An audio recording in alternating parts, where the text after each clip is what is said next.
today's video, I'd just like to share that 94% of my viewers aren't subscribed. So if you are feeling generous, be sure to drop a like and a sub, and let's get right into today's video. Thank you. Howdy, my name is Daxio, and this is Plugged In News. And in today's pin update, we have Portland police confirm allegation that Antifa stole crime scene evidence from yesterday's shootout, as well as Proud Boys leader Henry Enrique Tarrio sentenced to 5 months in jail. Let's get right into that. And this first story is pretty crazy. I'll have a video here later in the story to show you guys. Absolutely crazy. Portland's just in pure chaos right now. But let's get right into it. And this is coming from the National Conservative. And this is Portland police confirm allegation that Antifa stole crime scene evidence from yesterday's shootout.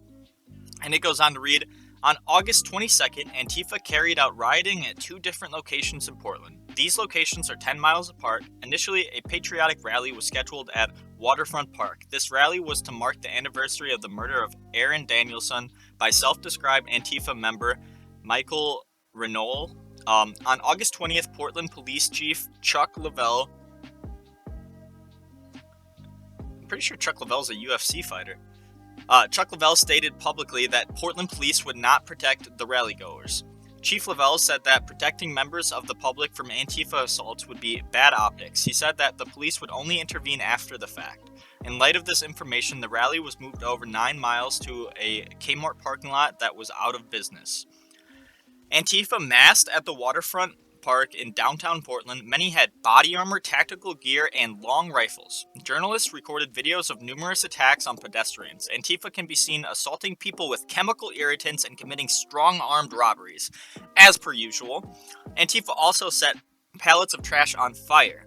Portland Antifa member associate John Hamm, 36, stated on Twitter that Antifa had snipers on rooftops in downtown Portland. He then deleted his entire Twitter account, most likely after being admonished by other group members.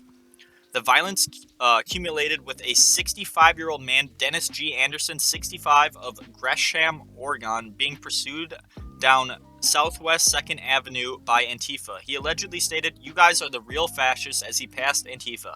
Video clips appear to show Anderson being fired upon 6 times while he returns fire 1 time, and that's a video that I'll play at the end of this story, so stay tuned for that.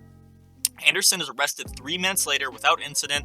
One of the arresting officers appears to have been undercover in Antifa black bloc attire. Police have charged him with unlawful possession of a firearm and unlawful use. The unlawful possession charge appears to stem from a past conviction for domestic violence. He was released from jail on August 23rd on a $5,000 cash bail bond. Antifa then surrounds Portland police and screams profanities. A Portland cop is on video accusing Antifa members of stealing evidence from a crime scene. The Antifa then mock the cop with sarcastic comments and make jokes about the alleged stolen evidence. The evidence in question appears to be unspent bullets dropped at the crime scene, so I'm assuming the Antifa member picked up his unspent bullets and hid them. And the shooting took place less than 2 blocks from where self-described Antifa member Michael Renault stated and stalked and murdered Aaron Danielson on August 29th of 2020. And this is at the Kmart parking lot. This was a lot more crazy stuff that went down. Dozens of Antifa attacked the rally. They were armed with giant shields, clubs, homemade explosives, smoke bombs, and chemical irritants. A melee ensued for nearly 30 minutes, and police never showed up. An old white van carried Antifa members allegedly tried to wreck into the rally site. The van was then tipped over and vandalized after occupants fled. A female reporter can be seen on video being violently assaulted, sprayed with multiple chemical irritants, and robbed. And I would share that video as well, but I'm not sure YouTube would allow me to because it is pretty violent. You can go look it up on Twitter.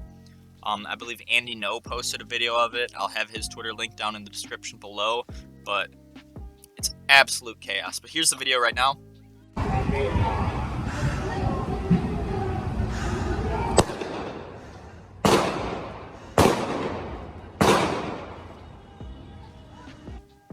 Alright, and for the next story today, we have Proud Boys leader Henry Enrique Tarrio sentenced to 5 months in jail.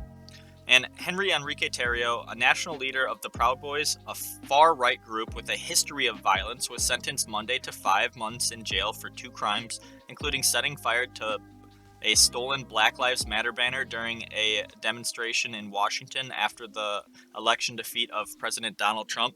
Noting that the Constitution protects the rights to protest, D.C. Superior Court Judge Harold Cushenberry Jr. said Tarrio's conduct on December 12th demonstration vindicated that none of these democratic values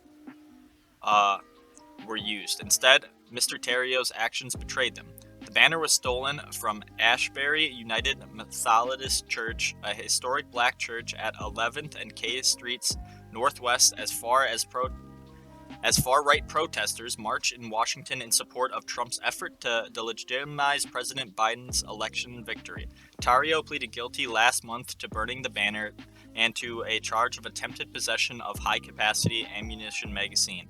That day, I made a grave mistake, a very, very bad mistake, Tarrio, 37, appearing in court via video from Miami where he lives, wearing glasses, a patterned leisure shirt, and occasionally sipping water from a water bottle.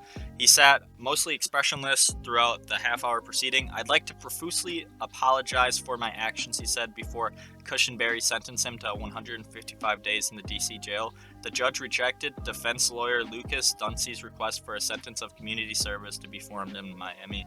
The judge ordered Tarrio to report to the jail within 2 weeks. Yeah, I guess that's just what happens. Yeah, you mess with the government and they'll take you down. You come right to their homeland, they'll take you down. Anyways, thank you guys so much for watching today's video. If you did enjoy, drop a like, drop a sub down below, drop a comment, let me know how I'm doing, let me know what I can do to improve, and thanks for staying plugged in. Peace out, boys.